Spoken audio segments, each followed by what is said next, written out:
Welcome to video blog number 13. I'm your host, Fred Houston. And we're in a stone business, whether we're stone restorers, stone fabricators, or stone and tile installers, we tend to forget sometimes the basics. And what I wanted to do is I found this really good video on the basics of stone identification. This is just going to give you a little introduction into the geology of what we're dealing with, whether we're dealing with marble, granite, quartzite, or whatever. So why don't you take a look at this?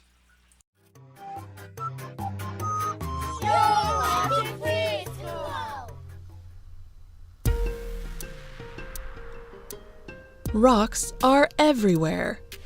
They are large and small, heavy or light, porous or dense. But rocks in some shape or form can be found all over the planet. Different types of rocks are formed in different ways. There are three main types of rock: igneous, sedimentary, and metamorphic. Igneous is a word that means fiery. Igneous rock is formed when magma or lava cools. Sometimes magma cools slowly underneath the Earth's surface. This forms intrusive igneous rock, like granite. Other times, lava cools when it comes to the surface in a volcanic eruption. This forms extrusive igneous rock. Some examples of extrusive igneous rock are tuff, obsidian, and pumice. Igneous rocks make up about 95% of the Earth's crust. The next type of rock is sedimentary rock. Sediment is small particles of sand, mud, and organic material that settle to the bottom of water or land areas, often lakes or oceans. Sedimentary rocks are formed when sediment accumulates over time in deposits that form layers. These layers become squeezed and compressed over time until they consolidate into a rock. Sedimentary rocks are the types of rocks in which fossils may be found, since the process of forming sedimentary rocks can preserve plant and animal remains that are deposited into the sediment layers. Some examples of sedimentary rock are limestone, shale, and sandstone. The third type of rock is metamorphic rock. The word metamorph means to change form, and metamorphic rock is rock that has been changed by extreme heat and pressure.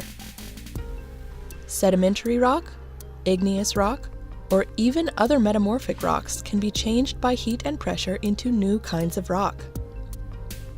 Metamorphic rocks can be formed by being deep under the earth where pressure and temperatures are high, or when rock near the surface is heated up by the movement of tectonic plates or magma. Different types of rocks become different types of metamorphic rock when exposed to heat and pressure. For example, shale becomes slate.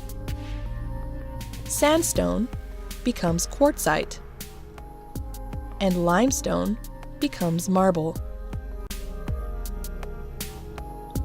Rocks are slowly but constantly changing in something known as the rock cycle. The rock cycle begins with magma, or hot melted rock, deep beneath the Earth's surface. This magma becomes crystallized, becoming igneous rock. These rocks begin to erode or break down into small pieces because of wind, water, or other forces. The small fragments of rock are carried away as sediment when water passes over them, and are deposited in layers, which eventually become sedimentary rocks. Then, some sedimentary rocks are pushed below the surface due to tectonic activity, where they are exposed to heat and pressure, transforming them into metamorphic rocks. If the rocks are buried even deeper, they may melt and form magma, starting the cycle all over again. Of course, sedimentary and metamorphic rocks can be eroded into sediment, and igneous rock can become metamorphic rock or lava. But one way or another, rocks all over the world keep changing from one form to the next.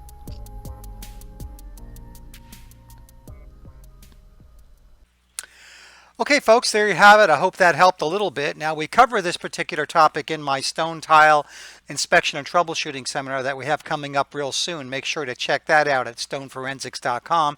And also be sure to listen to my weekly Stone and Tile radio show, which you can find the link right up here. We'll see everybody next time for video blog number 14. Have a great one.